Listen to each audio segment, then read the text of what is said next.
program is organized by Forum I Malaysia, FOMCA, and BCAM. So if you want to know more about these organizations, please check their Facebook page and their website to know what they are doing, and you may be interested to participate in their program. Program Jom Sembang Air or Let's Talk Water is actually themed around water disruption. It has 3 series, 9 panel discussion, and the first series are completed. And this particular session today is actually the last of the second series titled Back to Basic. And we are actually talking on the earlier first panel. In the second series, we talked about knowing water cycle. The second one is deterioration of water resources. And today we'll be talking about sewage specifically, because we do know that sewage has been identified as one of the major pollutant source in the this particular sector. So with us today, we have 3 panelists. That's Mr. Dore, even though the name is wrong somehow. So we have Mr. Dore, Datuk Kadir, and also Mr. Naren. Thank you very much for joining us. So give me give me an opportunity to introduce these 3 amazing experts of the water industry. The first one is Mr. Dore. He's a civil engineer with a professional experience spanning over 40 years in this particular sector. He worked as a consultant and as well as for governments. And he was a former India Water officer.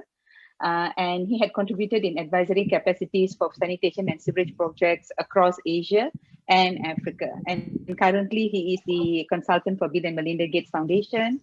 He is sitting on Research Advisory Board for Consortium of DWATS, Decentralized Systems, in Bangalore, India. And he also on the Board of Advisors of Waterlink. And actually, because 40 years of experience, there'll be plenty to tell about Mr. Dore. So today you'll be listening to him. And thank you very much, Engineer Dore, for joining us today. And the second one is Datuk Kadir. Datuk Kadir is also a professional civil engineer, so more than 36 years experience in water sector. He has an illustrious career in this sector, as he had served as a board of director for a number of Renhill subsidiaries. He was the former CEO of India Water, COO of PAB, Pengurusan Aset Air Berhad. He was the past chairman or president of Malaysian Water Association and chairman of Malaysia Water Academy. He was recognized as 50 most impactful leaders in water and wastewater sector.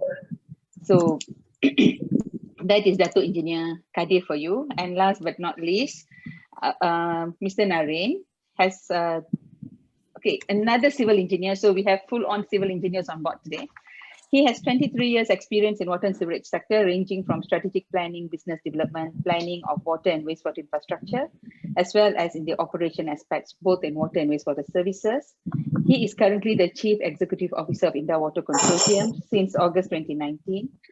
And before that, he was the CEO of Renhill Water Technologies India Berhad. And you'll be hearing a lot from Mr. Naren. He has been doing fantastic job the last 2 years. So we are so glad to have you on the panel. So thank you very much. For the participants, we are going on Zoom as well as on Facebook Live, Forum I Malaysia page. So please tag, share, and like. If you have any questions, put either on the Facebook comment or on the Zoom chat. So, or Q&A section, we will try to pick it up. So thank you very much, appreciate it. So without wasting any time, because we have plenty of participants today, limited time, so I will go straight to the question. So Ms. Engineer Dore, starting with you, because you're the last one to join us on this panel today. Sewage is reported as the largest pollution contributed by DOE. So would like to know, why is that sewage being singled out as the biggest pollution contributor? And what actually constitutes sewage? Because it's always extremely synonymous with India Water, but would like to hear from you. What constitutes sewage and why it is identified as the largest pollution contributor? Thank you very much, Punita. I hope you all can hear me clearly. Yes, it's clear. Yeah, I had to join using my phone because my computer is giving some problems. So thank you so much for having me on this distinguished panel. So I have a lot of friends on the panel also. So unlikely to have much violence. So going to your questions, I think the first question, I will take the second part first. What constitutes sewage? And let's assume, since you asked this question, that many of our audience might want to know the very basic things. So basically, sewage is water, used water. And it's also primarily people think of it as coming from toilets. So that's human waste, human excreta. together with wash water and things like that, which comes from the toilet, as well as gray water that is basically coming from kitchens, laundry, and wash water, kitchens and bathrooms and things like that. So that constitutes a big chunk of sewage. And the small part which comes from the toilets is really a very small quantity, but that is the one that is most risky, because later I will explain why. But one thing I just like to observe here is that because of Malaysians use so much of water, they actually, in a wasteful manner, they use water in a wasteful manner. And that's why the quantity of sewage is so huge. Irrespective of how much water you supply, the part that comes from the toilet does not change that much in many countries. But when you supply more water, people use more for bathing, washing, and things like that. And that creates a huge quantity of sewage, right? So this is a problem now. Supply too much water, and we have too much wastewater, right? Okay, coming to sewage again, our constituents, basically more than 99%. I can't remember exactly how much, but a huge chunk of it is water, H2O, right? But that small bit that is very small, less than 1%, the tiny bit, that causes all the problems. And most importantly, the excreta part that comes from human excreta from the toilets, that contains harmful microorganisms, which are pathogens. They call it pathogens, disease-causing organisms, right? And that's the most risky part of sewage. And the second part, of course, is the organic part. And that, of course, comes from the waste, as well as from kitchen waste and things like that. And that has organic matter, which is in the process of being decomposed, right? Being decomposed. And in the process of decomposing, it uses up oxygen. And that is where the problem starts. So when we discharge raw sewage or partially treated sewage into the environment, it uses up the oxygen that is there. So, for example, we put it into a river, the dissolved oxygen in the river gets used up. And then ecosystems, marine life, and whatever life that is in the rivers, the whole ecosystem gets disrupted. So this is another, the second thing that is caused by sewage. And thirdly, of course, there are other things like floating solids. So things that float up, things that go to the bottom of the rivers, again, disrupting ecosystems. And there are nutrients like nitrogen, phosphates, phosphorus, and so on, which cause algae to bloom. Water plants, again, cause disruption of water, life in the ecosystems. Now coming to the other part, where you said sewage is reported as the largest pollution contributor by DOE. Yeah, certainly it is an important contributor. But when we say largest, then we need to qualify. We need to say which river are you talking about, which stretch of the river, because different rivers have different catchments, and different catchments, depending on the land use and activities that are going on within the catchment, will have different proportions of pollutants that are actually coming into the river. So if you're looking at a place where sewage is being badly managed and the river is predominantly taking flows from that area, obviously sewage will be a big chunk. But if it is coming from industrial area, for example, industrial sources could be. Anyway, we are not denying that sewage is a major source and must be handled.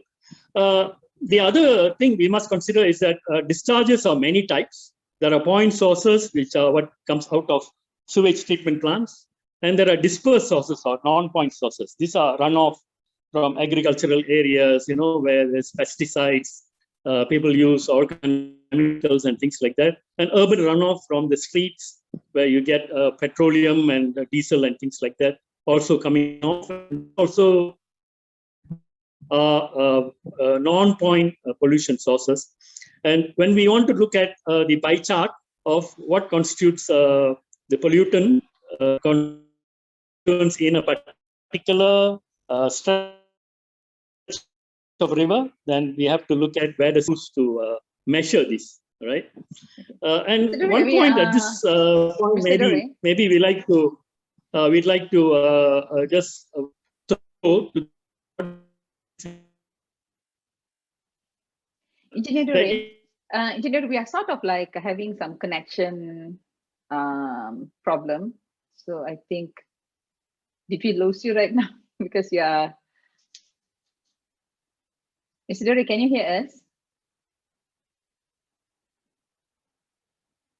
So I think we have some problem with connection with Mr. Dure. So while hopefully he can sort out the connection and join us back.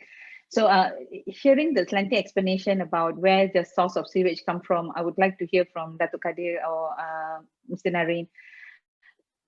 Would you is sort of waste from markets or waste from animal farms or husbandry, is that considered part or that contributes to sewage pollution or not? So if either one of you can take this, maybe we Datuk? Narendra, you want to take that, Narendra? Yeah, thank you, Punita. Well, animal waste can be considered as sewage as well, to my understanding. Mm-hmm. And it also needs to be treated appropriately before it is to be discharged into watercourse. So, okay. So in that case, what I'm saying is what I'm trying to establish here is a lot of time when Department of Environment report produced, and they say that the biggest pollution source is actually from sewage. Synonymously, people's mind actually go towards indoor water. So indoor water is the biggest pollution contributor. This is how the mind works. So I would like to know what is the boundary, what comes within the boundary of indoor water's purview? What does the scope that it limits? Because look like sewage is a huge chapter, and indoor water likely cover part of the chapter. So we would like to hear what does that boundary for indoor water's function? In terms Sorry, I got of cut out just now. Sorry, I got logged out just.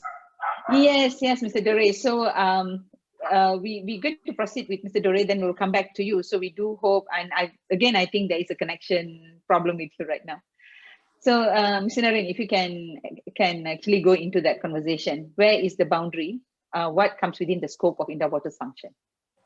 Thank you, Punita. For the information, I think there's foreign delegates as well. Indoor Water is a national sewage company owned by the Ministry of Finance Incorporated. It's a government agency. We manage close to about 7,000 public sewage treatment plants. So in the country, we have many types of sewage treatment facilities. Primarily, we maintain all public sewage treatment assets. And throughout the nation, it's about close to 7,000 assets. There are about close to 3,000 private sewage treatment plants, 1.3 individual septic tanks, and close to 1 million off-flush. Mm-hmm. Now, while we focus very much on our assets, there are private sewage treatment plants that has to be maintained properly. Apart from this, there's also industrial wastewater treatment plant managed by factories. So we at Indoor Water, apart from maintaining our public sewage treatment assets, we provide dislodging services. And one progress that we have made is that the government has just approved scheduled dislodging regulations.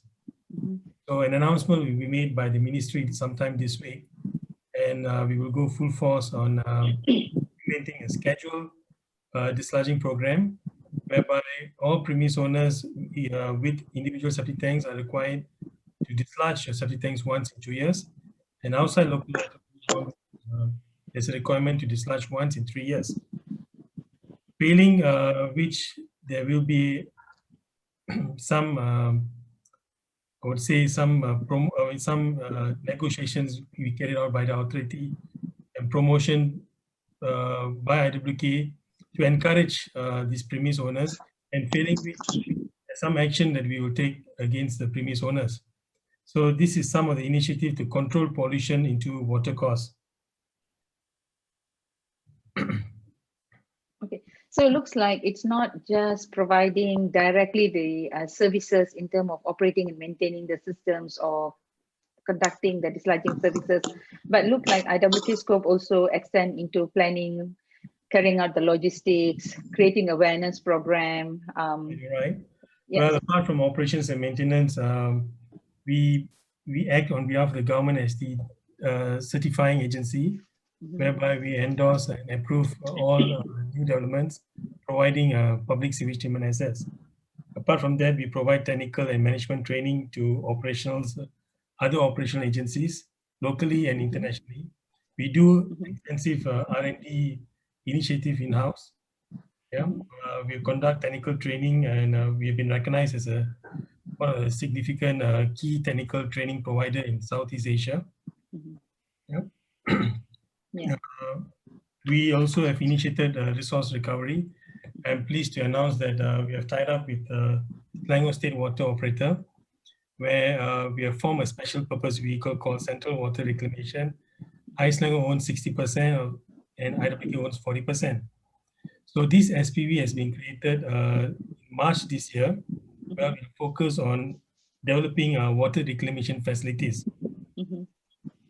We will look at project to project basis, and each project there is a requirement for full cost recovery.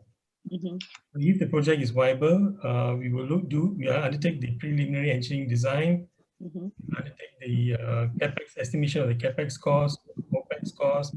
OPEX takes into consideration consumable, electricity, repairs, replacement, and so on. We'll come up with a full-fledged financial model. And from that financial model, we'll develop a tariff. And with that tariff, we discuss with the off-taker industries. And I'm happy to say that one particular industry is likely to pay more than the current Selangor Industrial Gazetted Tariff to purchase reclaimed water from the SPV. So this full cost recovery yields a double-digit project IRR. And this is one way of us implementing resource recovery on an extensive basis. Apart from that, some other initiative, we have also started Black Soldier initiative. For the information of those who are attending the talk today, Black Soldier is a type of a fly that actually produce larvae. This larvae we feed kitchen waste, food waste, and sterilized sludge at a composition of 60% and 40%. The larvae grows up to 30 mm. We harvest this larvae to produce protein and fat pellets for fish farming and poultry farming, but it's for export use. So we are carrying out a lot of alternative, or rather going green, in order to supplement our financial situation of the company. Yeah. So the reason I think it's fantastic that you actually give such in-depth explanation, because a lot of countries, because we do have a lot of international participants today, different countries and even different municipalities have different category of operators. So in Malaysia's case, the operator actually has a very overarching role in terms of even driving the sector forward. In some places, it could be very limited to just providing operation services to the facilities. So I think this is an important information that need to be shared. I would like to continue with you on these incidences, pollution incidences in our country. Last year, we have seen that sewage treatment plant has been flagged up as the cause of pollution incidences that eventually cause water treatment plant to shut down, and even other kind of impact, for example, the odor in certain areas. So normally sewage treatment plants get flagged up. Would like to know what are the causes and why. Definitely the direct link people tend to make assumption is poor services or lack of quality in the infrastructure, right? So, but I would like to know what are the causes and what are the challenges that leads to these problems. Right, thank you. Firstly, our public sewage treatment plants can only treat sewage. It cannot treat anything beyond sewage. So what has happened, like for example, in 2019, we had irresponsible parties opening up manholes and disposing of chemical waste that has to be treated on a scheduled manner and a dedicated site. But they want to find easy way out and to reap off more profit in the organization. Therefore, their focus is secluded areas, open up manholes and dump the illegal substance into our manhole. Now, this illegal substance will go through our sewer system and go to our plant, and our plant cannot treat this solvent and this chemical waste. So it will pass through our plant and will go out into the river. So it happened above water, at water catchment areas. And apart from that, that's one incident. Number two, we had incident in Selangor whereby illegal premise, they rent shop lots, they store the chemical waste in the shop lot, and on a scheduled manner, they will pour these chemicals into the toilet bowl. Okay. From the toilet bowl, it goes into the system and goes into our plant. It disrupts the whole system, and it pollutes the river and affects the water supply. Now, this is something that very stressful. When we go through this, our team work day and night to clean the plant, and of course we get hit by the public and so on. But this has nothing to do with IWK not being able to manage his plants properly. This is purely due to illegal discharge of chemicals into our public sewage system, sewage treatment plants. So what we have done, thanks to SPAN, the Ministry of Water Environment, Ministry of Environment and Water, so we have come up with stringent and monitoring surveillance team. We have also enhanced our own surveillance team. We have our own surveillance team, 3 shift, 24/7. We have identified critical plants, and we take turns and we go around visiting all the plants. Now, this is to ensure that there's no illegal substance entering into our plant. Now, and when we caught them, when DOE caught them strict, they were charged under Section 430, and eventually even it can lead to lifetime imprisonment. Now, due to this enforcement, you can see that the cases has reduced. 2019, we had 22 cases. Last year, we had about 11 cases. So these parties are getting aware, they are aware that the enforcement is stronger and is better now. Now, apart from that, we have many private dislodging tankers. So we came up with the idea and shared with the authorities and got their buy-in, whereby private dislodging tankers are required to label their tankers with a number and a color coding. So when any public, if they see a particular tanker at a secluded place, opening up a manhole and disposing illegal substance into the manhole, for example, they just see the big number at the tank, 28. All they need to do is to contact us, DOE or SPAN, to notify, take photograph, and we know, okay, number 28, we know which company are they from. Okay, and SPAN has also approved for all these private dislodging tankers to be installed with vehicle monitoring system and access be given to IWK. So we have, we know the movement of these tankers, and these tankers are required to bring sludge back to our system instead of they treating elsewhere and disposing of illegally. These are some of the actions that we have taken, and so far we are seeing some fruitful results. We hope things will improve. We can't guarantee, but we hope things will improve. Okay, thank you, Naren. So this is a public service announcement. First and foremost, if it doesn't come from your body, do not discharge it to the sewage treatment plant, because sewage plant can't take it. So if you do notice people throwing in anything other than what comes from your body, please take some initiative, alert the authorities, or at least report to Indah Water so they can pass to the relevant authorities. And second thing, if you see dislodging tankers moving around, huge tankers that look like petrol tankers, and they have a number, they're dumping something in the drain, river, or in the manholes, please do contact Indah Water and help out. Okay, be the eyes and ears, do help out. So now we have Mr. Doril back online. So Vanessa, can I just add something to what Mr. Naren just said? So one of the things, Mr. Doril, Mr. Doril, just 1 second. So I would like to, okay, now the name have changed, because just now your name still shows Mr. Naren. So Mr. Doril is a gentleman in the fashionable black rim glasses. So go ahead. Okay, yeah, I was just going to say that when we talk about sewage treatment plants being the big culprits and so on, we have to remember that actually sewage treatment plants are not the real pollutants. They don't generate the waste. The waste is actually generated by the community there. And the sewage treatment plants are actually part of the solution. They are treating the sewage, you know. And the difference we can see is that you cannot shut down a sewage treatment plant that easily, because the waste continue to come there. Unlike an industrial plant, for example, you can shut down the factory and the treatment facility. So this is far more sensitive in that way. So I think that what you mentioned about being on the lookout for people, abusing the system is far more valid in this particular case. Yeah, thanks. Thank you, Mr. Ray.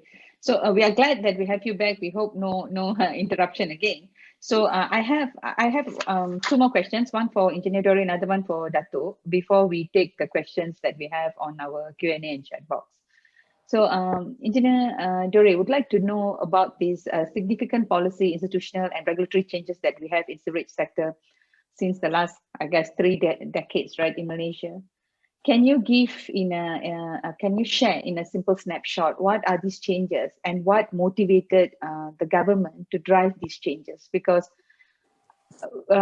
those in the sector knows that Malaysia has been recognized as one of the country that has managed to turn around sewerage sector in a single generation, right? So would like to hear from you, what are these changes and what motivated the government to drive this? Yeah, thank you. So I think this basically goes back to close to 40 years or so. And when we look at historically, just like most other countries, sanitation and sewerage are managed by municipalities, local bodies, and that was the case in our country also earlier. But what was happening is that mostly municipalities, they have so many things to do. And this is usually at the bottom of the agenda, and they don't have money, and they don't even have a drive. And even if they had the drive, they don't have the resources, the money and people and skills and all that. So it tends to get neglected. And this was the situation in most of the country, except maybe big cities, KL, a few other, 1 or 2 other cities where they tried to do something. But the rest of the country, sanitation was neglected. So in this instance, the Ministry of Health at that time, Kementerian, they had an engineering division, which was driving a few policies. But unfortunately, this ministry was an advisory kind of ministry. They did not have control over local authorities strictly, So one of the things was the rural sanitation program, which they came up with, and that made huge impacts in rural areas, improving toilets, preventing contamination of wells and things like that. In the urban areas, they ensured ineffective systems, so-called primitive systems, direct discharge toilets directly discharging to drains, overhanging toilets, bucket toilets. These things were eradicated through ministry programs. And local authorities were quite successful in that. One more policy was a developer policy, which is still standing today, which said that if you had a development more than a certain size, then the developer must provide sewerage. Yeah, so that was also a good thing. Again, some local authorities did not follow. They ignored this thing, So basic sanitation pretty much improved, but the STPs that were constructed by developers, the sewage treatment plants, they were not functioning. And local authorities had no clue how to go about, managing them. And they were polluting the water courses. And sludge from the septic tanks was not being regularly emptied, only on demand. And even if it's emptied, there's no place to treat the sludge.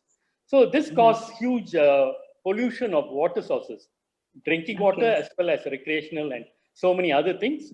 And so government at that time thought that the way to do a quick turnaround was to federalize this, which means from the local authorities, the function transferred to the central government. This happened in 1994 onwards. And then they also brought in a private company called Inda Water, which today is still around, but it's now owned by the government. And that actually brought a lot of success, and that was something that was a very big change that came in. Treatment plants started functioning, systems started being put in place, pollution reduced, investment increased, many things happened, but there were also shortcomings, right? Which I will not go into that so much. But then some of the shortcomings, like for example, water and wastewater were separate, and billing became an issue, and people could not see the link between water supply and sewerage. So to address some of these things as a form of integrating back these two sectors, in 2007 or 8, I think, they came with another change called the Water Services Industry Act. They created a single regulator for water supply as well as for sewerage. And this had some mixed, changes, mixed improvement that came about. And also it was supposed to address some of the shortcomings in the concession agreement which Indawater had. There were some shortcomings and weaknesses, and this was supposed to convert it to a licensing regime.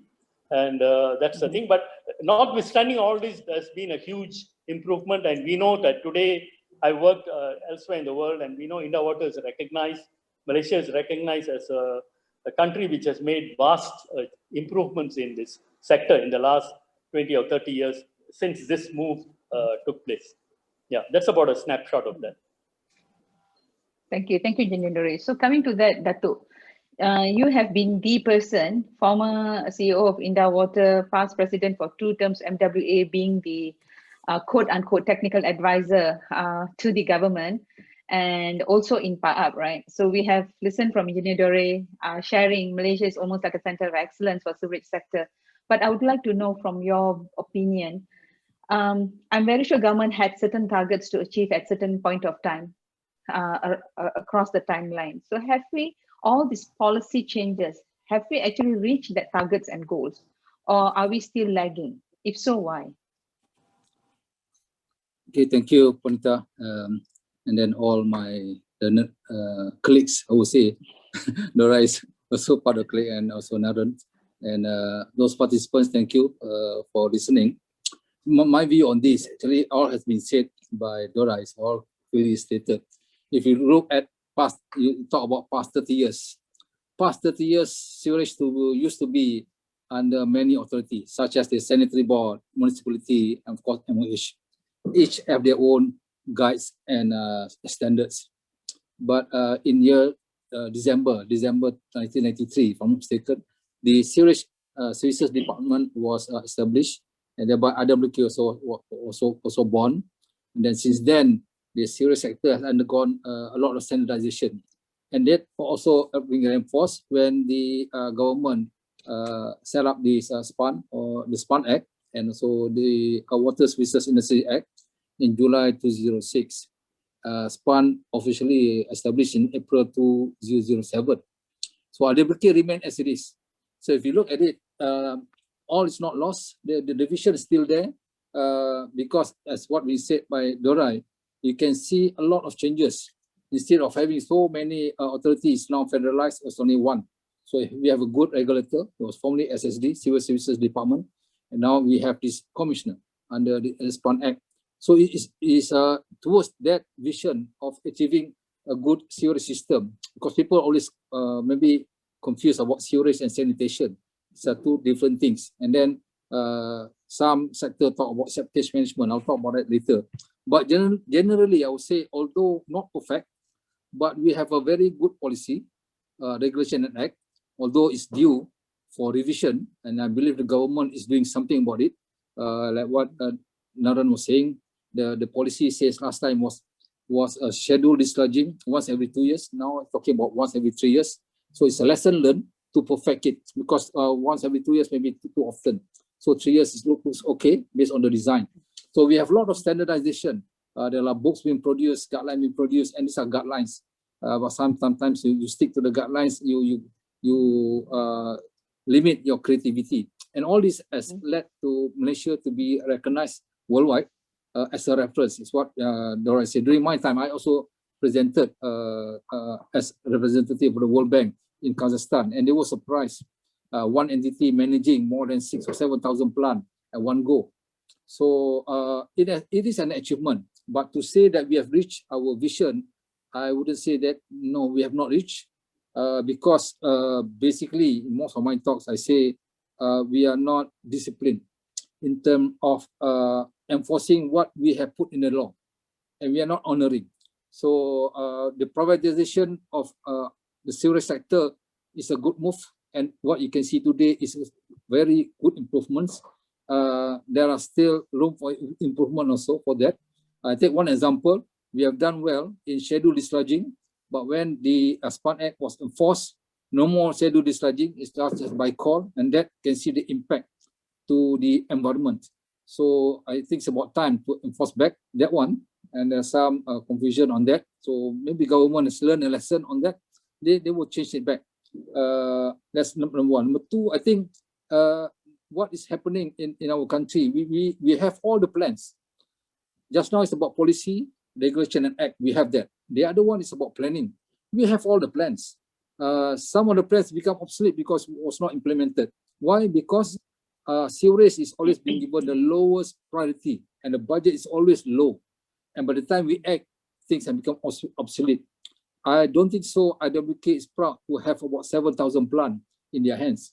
Most of the plant, I mean small plants, less than 2,000 population equivalent, these are the ones that create a lot of losses to IWK to manage, and it doesn't give any impact. So the plan last time was to have, I think still there, is to have this centralized treatment plant. Thereby, take example what has been done recently in our record, industry. Look at Pantai.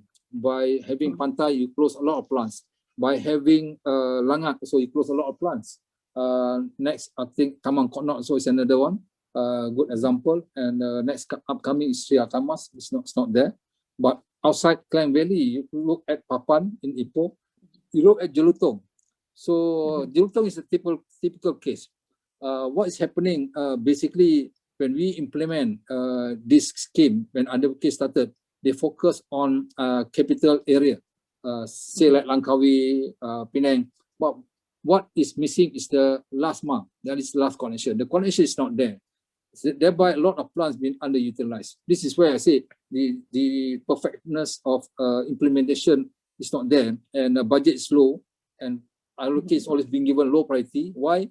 Because I still remember the late SPAN CEO, Dato' Ridwan, said to me, he says, IWK being penalized because you are too efficient. Why? When you say efficient, nobody, in a very 0.00% maybe, but in general, no one has been chased out of the house because their toilet is not functioning. Everyone is happy. What you can see is outside, and that outside because various factors. One, because people make IWK or sewerage as their second rubbish bin. Second, they just throw all this oil and grease, and that causes a lot of things. And other cases is because of people punctured the sewer line. So those are the factors that we can look at, and no one is being chased out of the house because of the. In that case, is one factor that a sewerage has done well, and the other factor is I did quote last time before this pandemic. What happened if IWK? I just give IWK staff to strike for say 1 or 2 weeks. What is going to happen is pandemic, epidemic of waterborne diseases, and thereby I did say last time, I still remember, if this happens, there is not enough bed in the hospital to cater for all those sick people, and the economy will come down because nobody will come to Malaysia or Kuala Lumpur because of this epidemic. And that's the scenario what we have now in COVID. So it's happening, but luckily it's not for sewerage. So that we do hope your dream won't come through. So no, I pray it's not. But I'm trying to say that people should appreciate what's been done, and they take the sewerage services for granted, and it's almost free. I did told the government, IWK is like a charity company. They are running at low price. If we convert into cents, it's about 26 or 27 cents a day. We can't even buy a roti canai for that. So appreciation is not there because they live in comfort and they forgot the existence of the sewerage services. So in short, your question about vision, yes, we have that vision. If I can remember some figures here, the vision is to have about, Dora, you can correct me, I think it's about 95% connected and 5% IST, individual septic tank in the urban area. And it goes the other way around, 5%, 95% septic tank in rural area and 5% connected. So these are the vision we should have. We have neglected the rural areas. The sanitation in rural areas still, sad to say, we have sent people up in the outer space, but we still have this port flush system.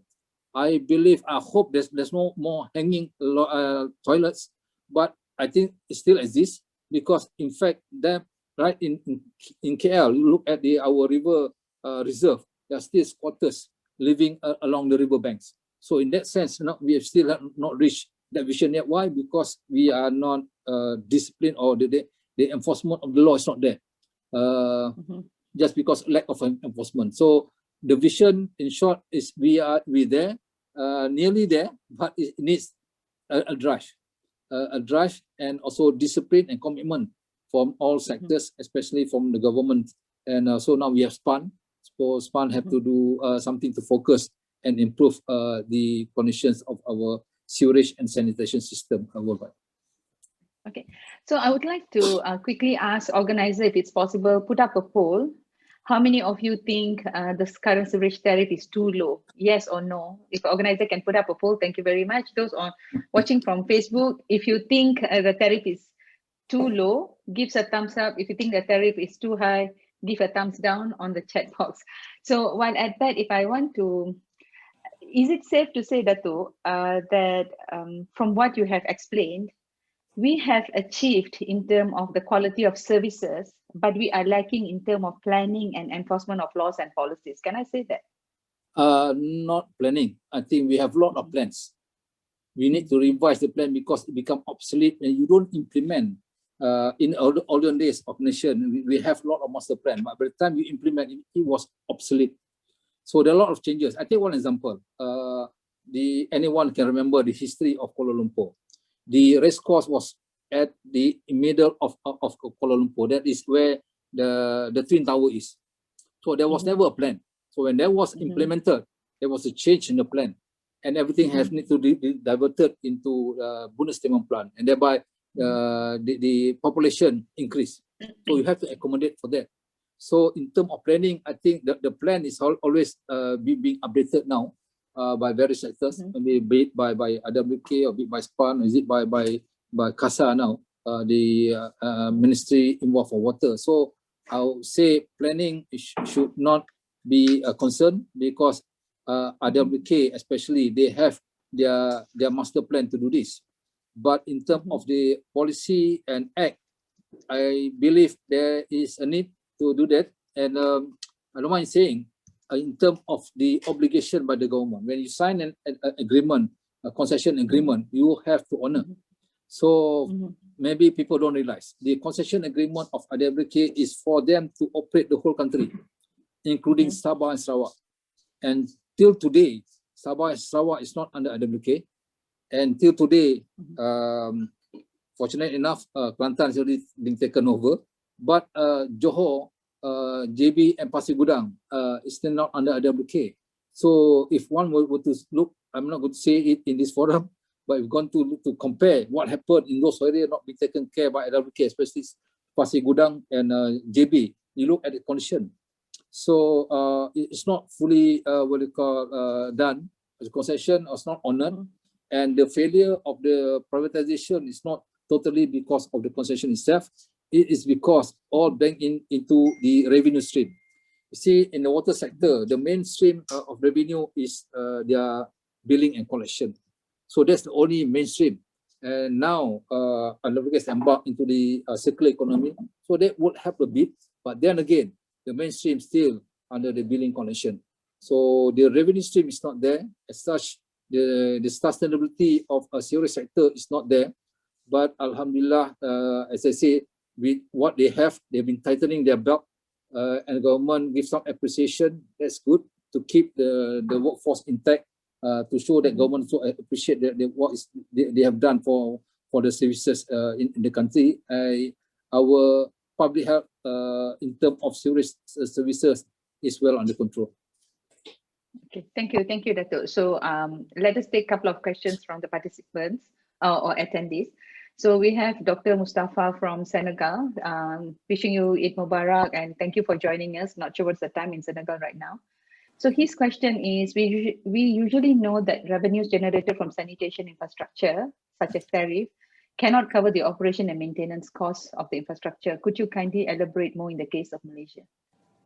So I guess we are endowed by the subsidies. So if maybe Engineer Dore or Mr. Narin can share. Thank you. Okay. Okay. Now, I would say it depends on how you manage. In Europe, they have this combined system, storm and sewerage. But in Malaysia, we have dedicated for sewerage. As such, the concern of what being said by Dorai, our plant receive a lot of hydraulic load. It's not organic load, and more than often the sewage characteristic is low in a weak side. But in terms of money matters, I would say again, is how the government look at it. If you look at Malaysia, I would say we are being the lowest. I think you don't go far. You go to Singapore itself. In sewerage, there are two revenue streams. One is from they call it waterborne fee, and that is locked into the the volume of water you use. The other one is look at your status. If you have a house with one toilet, then there is a charge for the toilet. If you have 2 toilets, 3 toilets, so that means 2 revenue streams. In short, what I'm trying to say, the charge for sewerage income is more than water. So, of course, again, worldwide, I would say sanitation is lowest priority, and generally, of course, the revenue stream for RWK cannot cover the operation and maintenance costs or capex. It again depends on the government, how serious they are, and you need a good driver. When I say a good driver, maybe I go straight. You need a good politician, political master who drive this personally, and you can turn around this sewerage sector to become a sustainable, that the tariff can cover both OPEX and CAPEX. For this Dr. Mustafa question, I just like to relate what we have here. Our commissioner, water commissioner, has already formulated what we call tariff setting mechanism. But I think that tariff setting mechanism may apply to water, but not for sewerage yet. But with that as an example, it's a way forward to show towards sustainability of the sewerage business, that it should cover all. But again, it should not be exorbitant. For your information, a regulated water business in Malaysia, they have kept the profit element at 9%, highest, meaning that it's single digit. So if go more, then they will tighten up the KPI so that it goes back. And that's number one. Number two, the revenue stream that goes into the sector is being ring fence. You cannot use it for other purposes except for water. So there's some of the good what they call practice that will give back to make the sewerage or water sector sustainable in the long run. Again, it's based on the discipline and how the driver or political master drive it. Can I say something about this? Yes, I think one of the things when we look in a global context, I mean, of course, Malaysia is a bit different, but when you look in a global context, to look at sanitation or sewerage as a business, I think that's a non-starter in many places, because what you want to really achieve is public health improvements and overall community improvements. That's your objective, not so much to make money initially, but eventually as things go on, like in the case of Malaysia, affordability is there, the awareness increases, then you could go towards full cost recovery of operating costs at least, But in many countries, the problem is that the public health issues caused by poor sanitation is causing a huge cost to the economy and to the people and the country as a whole. So in that context, we cannot make it as a business proposition. So I think in those starting things, when you say, oh, we need to have a full cost recovery for dislodging, for example, is a non-starter, because people just don't want to. Even in Malaysia, we saw that, that our scheduled dislodging initially was a success, because people said, why do I have to empty? I have not emptied for 20 years and everything's okay, So I think for people to come to the realization of that importance, it takes time, But then later it is possible, I think, eventually to have some kind of full cost recovery, but maybe that public goods part of the whole business, that must still be subsidized through some kind of indirect cost recovery. That's just a general view I have. Thank you. Maybe I can share on IWK's progress and what we are doing to move forward.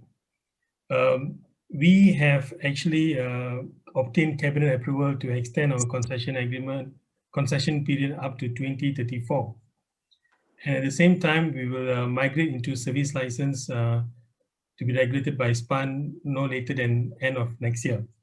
So we'll migrate into a service license business plan regulated by SPAN. At the same time, we have a valid concession agreement up to 2034. But the recent cabinet approval also allowed IWK to carry out non-core initiatives. Now, while we are pursuing very hard to get our tariff adjusted a bit in stages, we are also building up non-core opportunities to help sustain the company. Because year on year, our government compensation due to the deferment of tariff adjustment is reducing, while at the same time, our year on year cost is increasing. So we can no longer, we have already brought efficiency to the core. Our OPEX per PE is standing at, per year is actually around 31 ringgit, which is very much at the optimum level already. So what we are doing now is we have discussed with the regulator and the ministry to look into a staggered tariff adjustment, looking at a target period of next year, a mild increase, focusing on domestic customer under the category of 8 ringgit. Due to the COVID-19 pandemic, we will retain 2 ringgit and 3 ringgit at the moment, but a slight adjustment for customers under the 8 ringgit category. We are not looking at 8 to 14, 8 to 15 at the moment. We are looking at a mild increase, a 2 ringgit increase, or 1 ringgit to 2 ringgit increase. Now, this will help ease the financial burden of the company and also help the government ease its load towards providing the annual compensation to the company. Now, along with that, since we have already obtained cabinet approval to build up non-core business, because all our treatment plants, or rather most, are located on government land under the Federal Land Commissioner, that we will be allowed to use the land where our public sewage treatment plant is active and in operations. One is to build up water recycling initiative, waste to energy initiative, solar, telco towers, and so on. This is to help ease the financial burden of the company. So such programs have already started, and we hope that this can help with the implementation of this non-core initiative. It will help fund the company to manage our core business, that is to provide efficient and effective sewage treatment services to all customers nationwide. Okay, so really, if I look at it, right, I was just while you're saying that, I'm thinking those who have been paying 8 ringgit have been paying 8 ringgit from 1994. So that is about 27 years ago. So really, we'll even look at compounding of it based on inflation rate of, let's say, as low as 1% a year. Well, the 8 ringgit we used to. It will come up to 14.45 ringgit. That is the price that we're supposed to pay if the tariff didn't go up, but just considering the inflation, because 8 ringgit in 1994 and 8 ringgit today is a huge difference there. So so because we are still on the tariff conversation, the organizer have put up a poll, so please respond to the poll so we may able to flash it up before the session ends. What are the poll results? Well, and Dr. Yes. Support this initiative because FOMCA is also part of the committee under the Majlis Tindakan Sara Hidup, organized by the government. So we hope FOMCA can support us to some extent, yeah, on the tariff adjustment. Maybe Ponita, can I say FOMCA, something? you're listening. Can I say something on the tariff? Yes. I think moving forward towards industrialized, developed country, the flat rate should be changed to volumetry. This is what we've been fighting for. Otherwise, people don't appreciate the volume. I'm not saying that revision of the tariff for increase is water conservation tariff. Put it this way: if we were to convert the volumetric tariff, if people were to use water and we charge for the first band at 40 cents, still pay 8 ringgit. So for those who pay, who use more than 20 meter cube, example, I'm just taking 20 meter cube because that 20 meter cube was the basis where Selangor has used before to give free water to Selangorian. So if you use that as a basis, 20 ringgit, 20 meter cube at 40 cents, you still pay 8 ringgit. For those who can afford they pay more. So you charge them maybe just a thought about 70 cents. So that's one area they got to look at, because you talk about flat, people don't appreciate. So they say, okay, still cheap. So the human behavior, that's happened also. I don't mind saying, like Penang, they have the lowest water rates. They have the highest consumer of water. We still have a lot of high consumer, because our consumption rate, some state reach up to more than 250 liters per capita. We should be having 170, 180. That's a good figure to use. So if you look at sewage, you attach to this, what I call just now is water conservation rate. That will allow people to value water and how they use water in the house. That's one area that they can look at. The other area for the fairness on the non-domestic, we are still using the old method of billing. There is two elements of source. One is from the water use in terms of volume. The other one is the value of property. That needs to be changed to be fair to this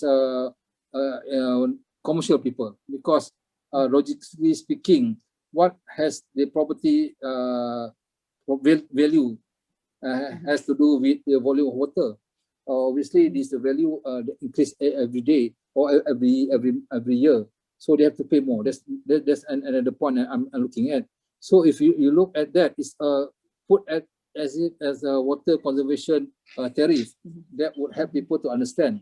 Because still today, I still find some people talk about, especially because we live in the Klang Valley, they thought that IWK is Shabash. They still have that Shabash in mind, and they thought that IWK approaching drinking water. So that is also another area they've got to look at. What is lacking in this industry of sewerage is awareness. And IWK alone they cannot do, because their budget is very limited. They can only spend that much to create awareness and education. So it's up to the, I'm just putting the idea, either the government themselves and the ministry, or its role is responsibility of spend to do this, to promote together with water saving and also appreciation of sewerage. So that's another area of looking into this matter of sewerage. Because talk about flat, we have been living with the flat rate for more than 25 years.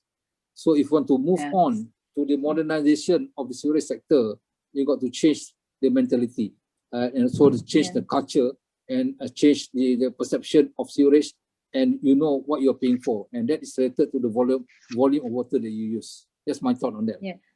So I think there are plenty of models around, but one thing that we agree is, or what as the participants in this poll have mentioned, 79% actually saying the tariff is low.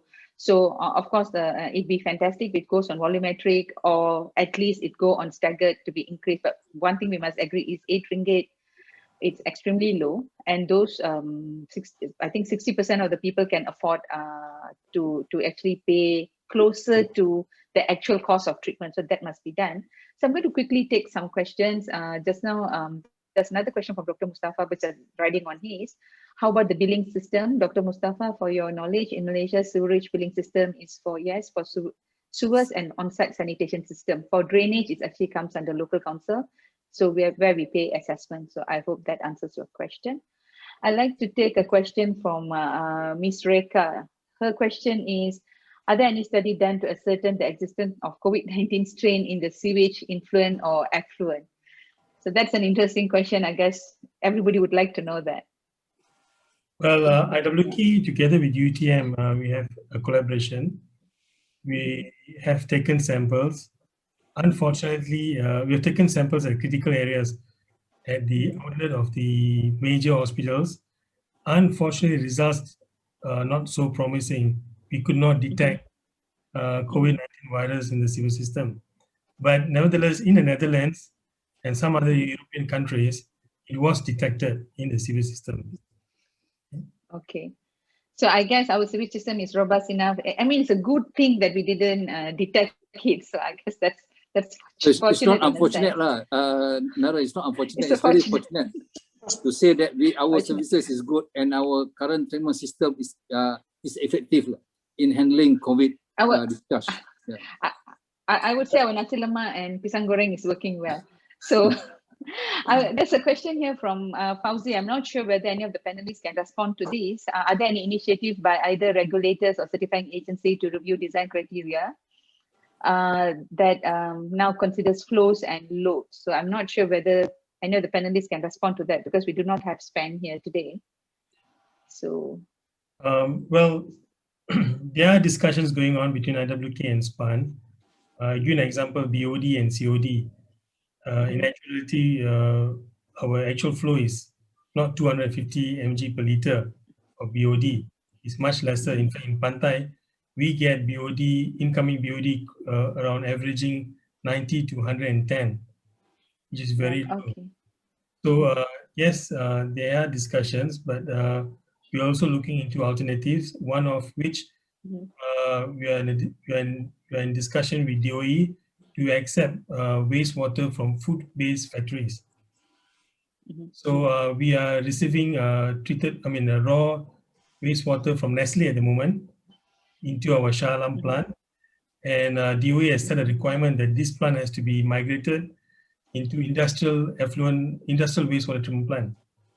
So we have agreed to migrate this plant from sewage treatment plant to industrial wastewater treatment plant, and we will be regulated under EQIR and not EQSR. So this is one first project that we will be regulated under EQIR.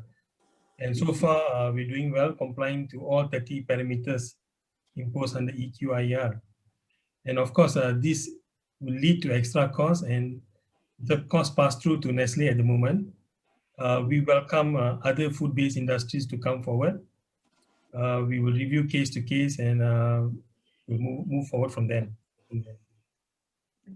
Would like to know why you are accepting more waste into your. I mean, is it good that you have low loading, or why do you need to take in more load into your plant? Well, if we can get good MLSS, good sewage, crude sewage, it's easy to operate the plant.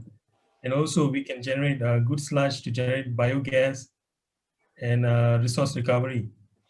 So we're looking at biogas resource recovery, and the sludge from Nestle is also giving us good gas at the moment. Okay, I think for if there are any non-engineering participant here, what Mr. Narin trying to share is when a treatment plant do not have enough loading, the bacteria that is the organic microorganism that working in the treatment plant actually will be hungry, will die out of hunger. So there is a need to give them more food. So I guess that's why India Water is trying to bring in this food-based industry waste into the treatment plant to feed the microbe to make sure the plant can work. Because if the loading is too high, the plant won't work. If the loading is too low, the plant will not be efficient as well. So there's another question here from Encik Fauzi. In the interest of sustaining existing river water users, are there moves to consolidate discharging permitting DOE from STPs by river reach to corresponding beneficial use? So I think what they are asking is, what Encik Fauzi asking is, are there any move to regulate the treatment plants to discharge, to treat and discharge based on the river's beneficial use? If it's class 2, then you have to treat it higher. If it's class 3, you can treat it lower. Is there any move by DOE to do that? Well, we are currently regulated under EQSR, and we are meeting 97% compliance towards EQSR. So recently, because of the pollution, illegal pollution, sewage treatment plants located upstream of water intake, we have come up with a priority plan, particularly in Selangor, whereby areas in Rawang and so on, which discharges treated effluent into Sungai Selangor, which is the main is a river source of water to 75% of the population in Klang Valley. So we have come up with a plan, and we have presented to the government for consideration for RMK12 for all these plants to be consolidated. And our ministry is also looking at, while we consolidate all this plant to a centralized sewage treatment plant, to also convert this plant into a water reclamation plant, 2 in 1. And then we can further supply water to the respective industries located there. Okay. Can I So say I something? guess, Pranita, go ahead. sorry. Yeah. I think one of the question here they're asking is whether we can consider loading instead of concentrations, because a lot of our DOE's what do you call standards are based on concentrations, which are milligrams per liter. Whereas when you look at loading, that is a much more a useful thing to look at. How much loading can the river take? From the point of view of the beneficial use. So if you have a river that water is being extracted, then of course there's a certain amount of loading that can be, that it can accommodate and assimilate over a period of time. So I think this is the right way to go, where if we can zone the rivers and say that, and sort of an equitable usage of the river. Of course, the river has got so many users, right? Beneficial users, drinking or recreation or agriculture, whatever it is. And for that purpose, maybe the river authority, like in the case of Loas or something, they may be able to do that and say, then I think Indawater will benefit, because a small treatment plant discharging small quantity can be given a lower priority compared to a big plant. Because in terms of loading, that is much more impactful than a small plant. Whereas right now, Indawater is regulated based on concentrations. So irrespective of the size of the plant, non-compliance is a non-compliance, right? So I think it will help if you move to that kind of a regime, that resources can be allocated in the right way, and the bigger plants which are polluting more can be given more attention by the operators. Yeah, thank you, Junidori. So I think, Jeff Halsey, I hope that I've answered your question. Not yet, but at the same time, I think there have been some initiative by DOE to amend the current EQA. So likely they will build in the, I guess you're talking about the total maximum daily load concept. I think that will happen soon. So let us go back to some of the questions that I've actually prepared. I would like to know, Dato', in Malaysia, urbanization, 70% of the population is living in the urbanized area, and urbanization are beginning to encroach into water catchment areas. So that means anywhere human lives, they need to have a sewage treatment plant. So with that, urbanization encroaching into water catchment areas means sewage treatment plants going to be upstream of water intake point, likely, the existing water intake point. And then we also have issues with limited space availability. The plants have to shrink, the energy costs become higher in most cases, right? So how prepared is Malaysia to achieve the desired sewerage standards that you envisioned just now? 95% of the population must be connected, because we are also facing climate change issues. And I don't think right now the planning or the thought processes are even linked to climate change issues.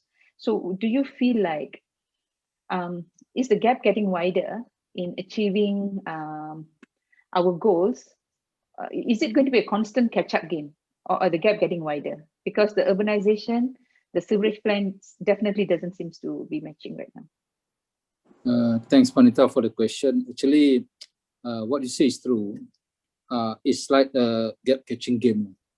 It's how serious governments in implementing the sewerage plan.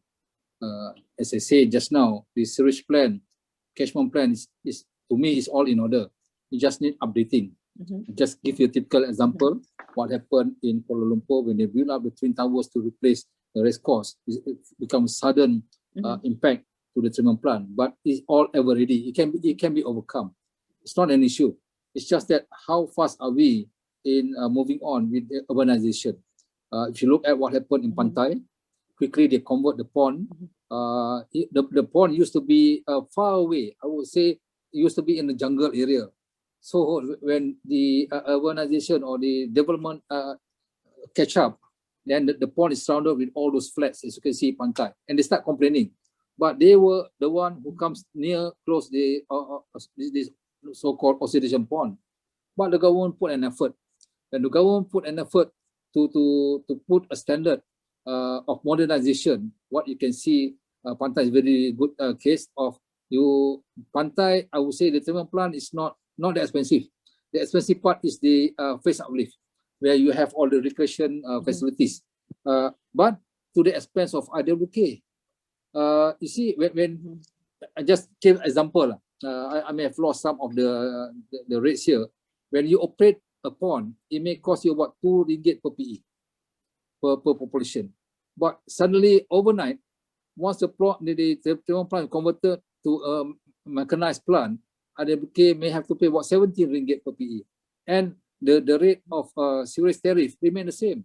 And that is a burden in the water. So what I'm trying to say, sometimes when people don't realize, we have a third-class mentality, people who want first-class facility. I take another example, Taman Botanic in Klang. You have a very good system. We call it vacuum system.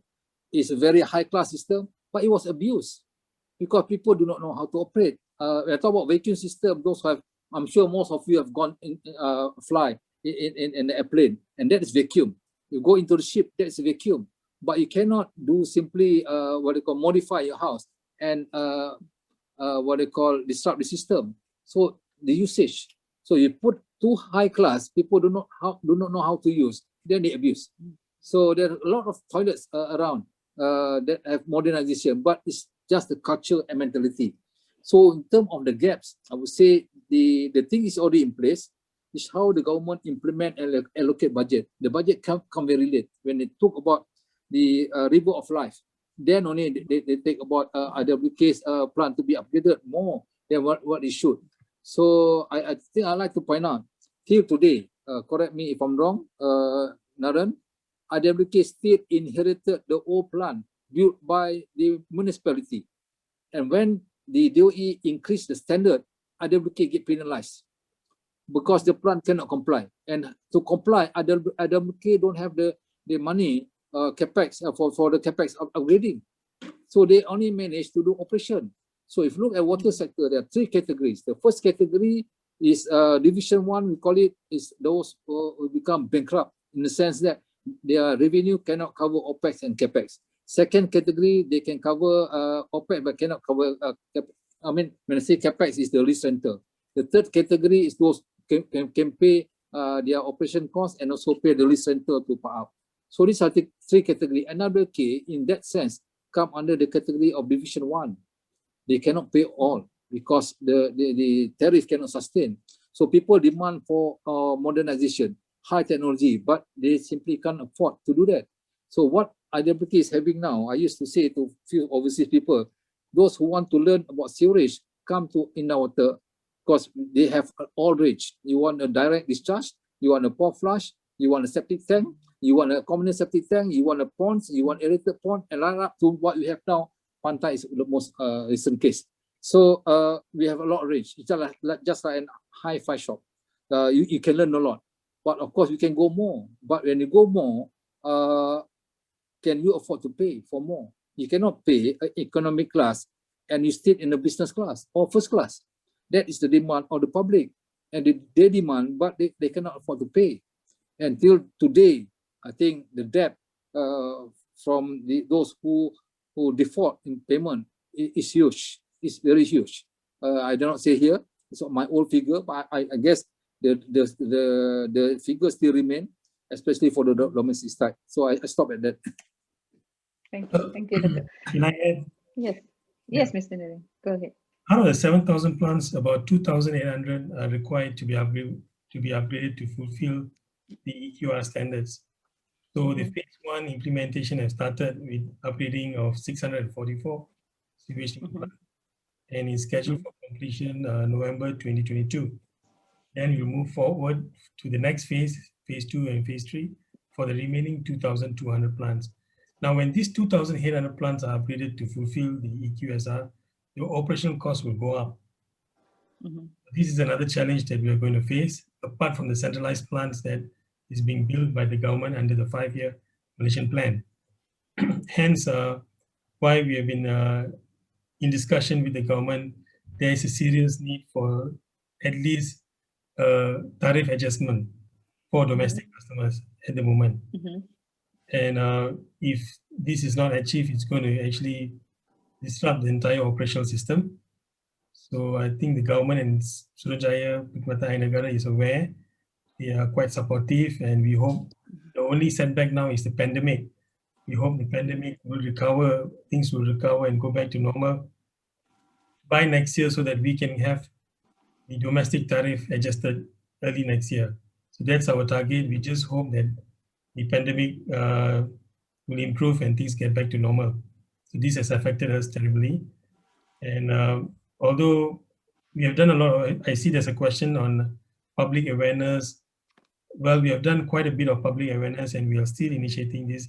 It may not be sufficient enough, but we are progressing. We urge customers, at least at the current moment of time, to pay your outstanding sewerage charges. It's not much, and I plead to all customers, even if they are participants who have not paid your sewerage bill, please do so.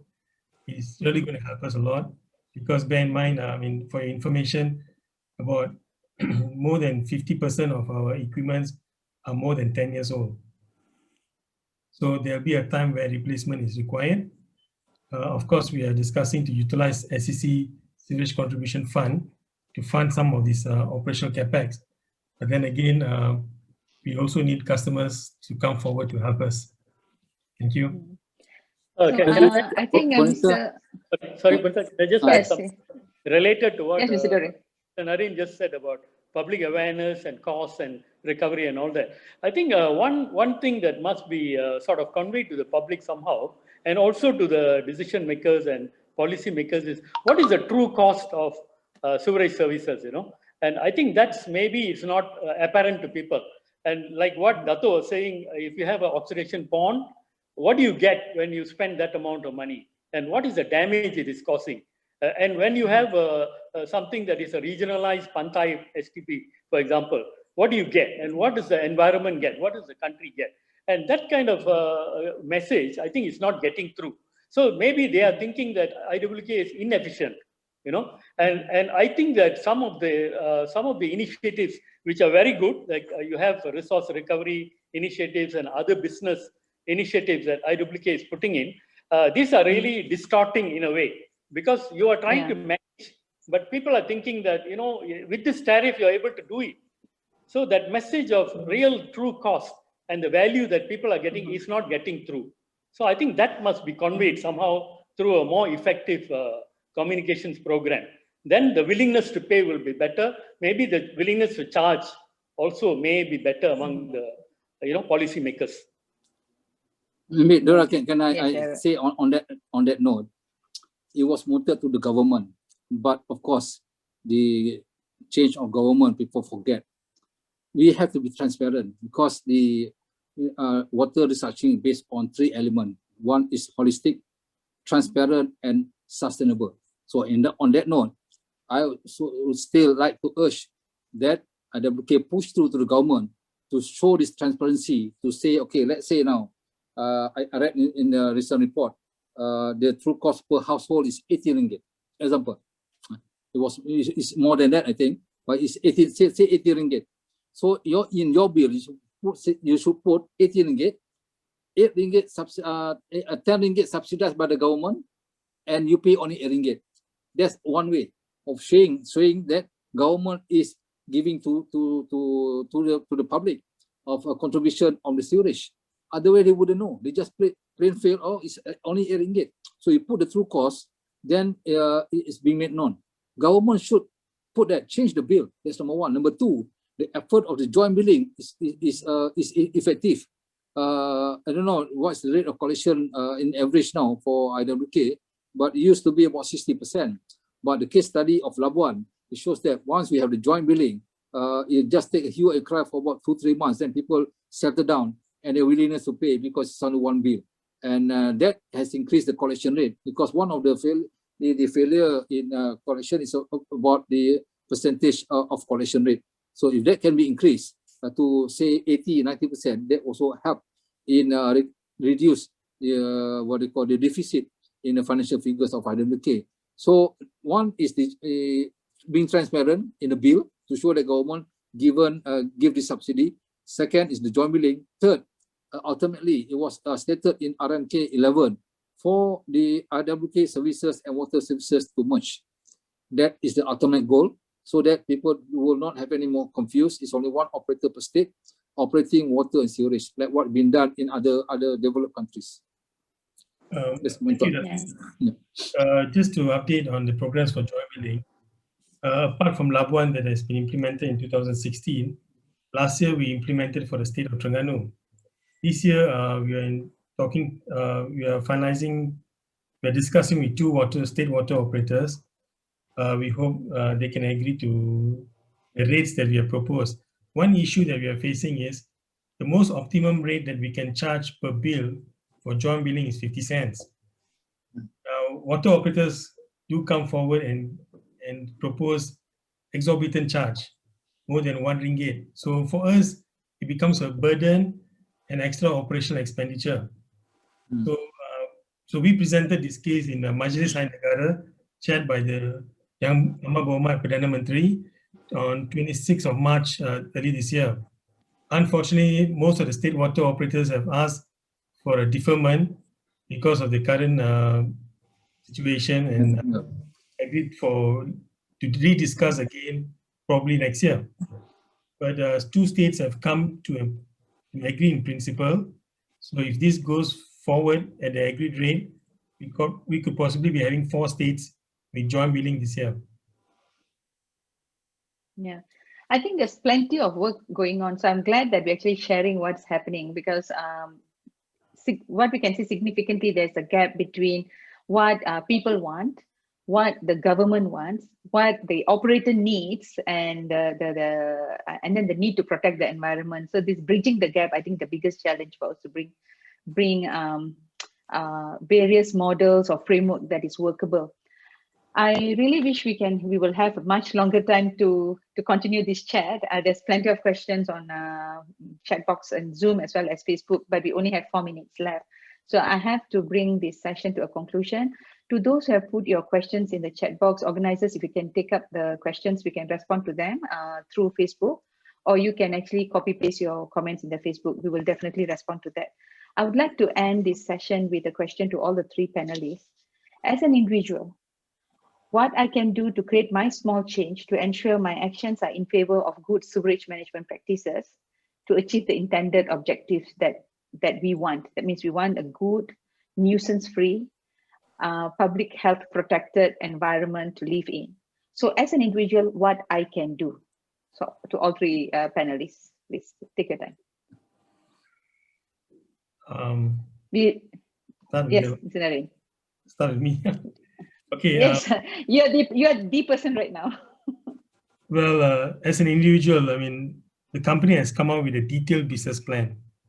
So as an individual, target is for me to achieve at least 70% of the business plan targets.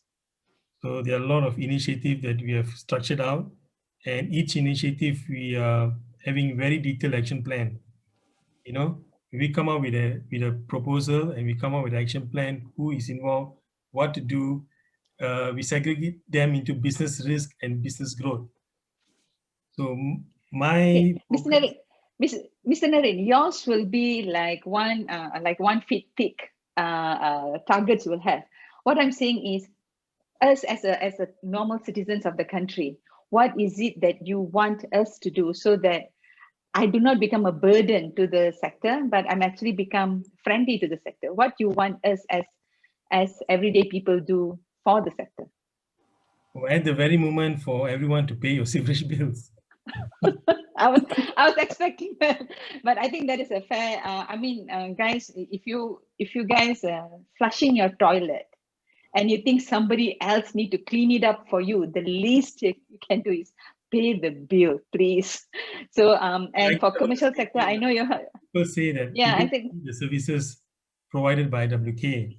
The fact that you don't see the services is actually services being provided, because the moment you flush your toilet, it goes out and it's being treated elsewhere. So it's services that is being provided. Yes, you're right. So I guess that is, I mean, I expected that coming from Mr. Naren, the Indawaters CEO. And I think that is a very fair statement. And for those who think that your tariff is too high, please take the right channel. It's not about not paying your bill. Use the right channel to question why your tariff is as such if you're unhappy with your tariff. So next, Mr. Dore, what is your one take for us as an individual, what you want us to do? You have been in this sector for 40 over years. Yes, I think just looking back, to the early days, you find people just don't know that sewage exists, And I think Indawater and the government and all the authorities, regulators, they've done a huge job to bring awareness to people. But maybe that's something that people still take for granted. I will just give a short story of what happened in Penang. One of my friends, he had a house with a sewage system at the back, and he was always telling me, "Why are you charging? You're not doing anything in my house, you know." So that's what he used to tell me. Until one day, the sewage started overflowing in his kitchen. And the workers, IWK workers, went there and they worked overnight and over the weekend to fix it because the sewage pipe was under the kitchens, you know. And then he told me, even if you charge me 500 ringgit a month, I'm going to pay. See, I think this is what I'm talking about, the value of the services, which people don't appreciate. That this waste, which is such a high nuisance thing, is being handled on a day-to-day basis by, Indawater or whoever it is, you know. And that appreciation has not come. They may think it's just flushing and it's just going away somewhere. So I think I just call on everyone to really make an effort to understand what's going on, what is the process involved, the cost that is involved, and the trouble that's involved, the kind of people, the kind of work that is going on behind the scenes every day, unseen, you know. And just make this small effort of paying or doing whatever, and don't abuse the system by throwing your rubbish into it and blocking it up, you know. I think if you can do that, I think that's a huge service to the country. Thank you. Yeah, thank you, Mr. Dore. So that is a mini crisis for a single person that Dato Kadir was saying, what happens if a whole city? So that is fantastic. So guys, your food waste, your oil, your baby nappies, period pad, condoms, please, that is not a place to throw in. So that should go into your solid waste, your dustbins, not your systems. Dato. Okay, Naran has said a plea to the what they call consumer to pay, and Dora has already touched upon what I'm going to say. We used to have a tagline of weekly the unseen. In short, I'm sure not all of you seen your doctor today. Why? Because you're healthy. So if you see IWK in your area, that means you're sick. So you don't want to see IWK. Please pray hard that you don't see IWK staff in your area. If you see them, that means your area is unhealthy. The system is choked, and that system is yours. The government built that system. You are the owner. IWK has the right to operate and not the right to own. The ownership is on you. So when you buy the house, the developer charge you together with this infrastructure. So if it's stolen, it's yours. So the inconvenience is yours. So appreciate what's been given to you. You pay for it, and you should be the eye and ears to complain if any theft or any slightest broken. Because if there's a water leakage for water supply, you can go, and if it's a fountain, you can just take a bath by the roadside. But for sewage, you will run away. So please appreciate what's been given to you and pay what's due. That is for the public, because IWK is really doing the clean the unseen and also the 3D job. But for the authority, I still urge that be transparent and also have to continuously promote until you reach a level that you don't need to promote anymore and people demand for it. Then we reach an indicator that people understand what is sewage. I envy what happened in Australia, because they don't need any more promotion, because people know their rights and they demand for the rights. And the same thing happened in one small area in Freiburg in Germany, where I went last time. And I talked to the mayor. The mayor say his job is made easy because people pay and people demand for such facilities. So we have not reached that level yet. So please change the culture, and for the government to be transparent, as I still want to note that the bill should reflect the true cost and what a government has subsidized. And at the end of the day, this much that they have to pay after deducting the subsidy given to the government by them. So that much, I think people will know how much it costs, and eventually, I think to appreciate further, water conservation rate is to change the flat into volumetric. And for IWK to migrate into the new regime, now you are the authorized person.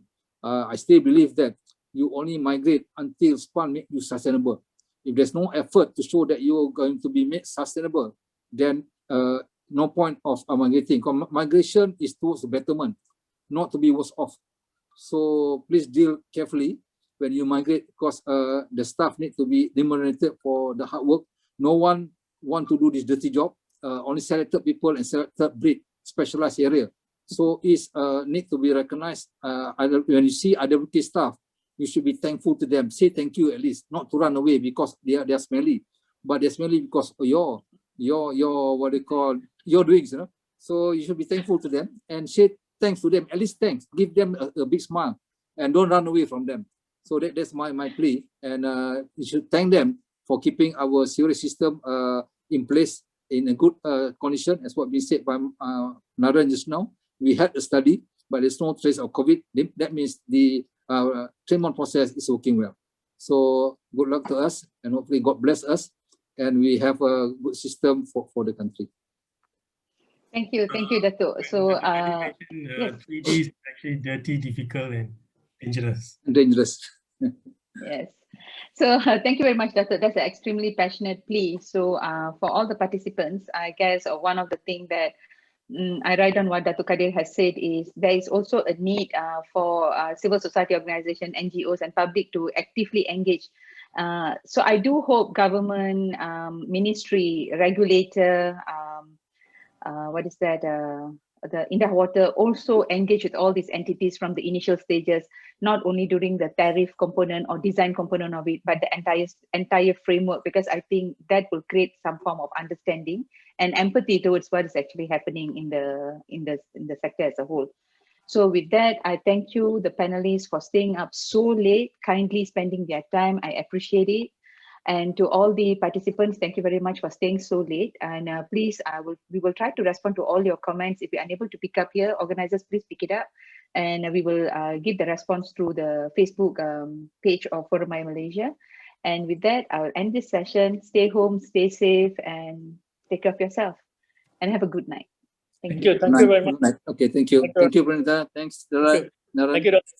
Okay, thanks. Okay. Bye-bye. Bye.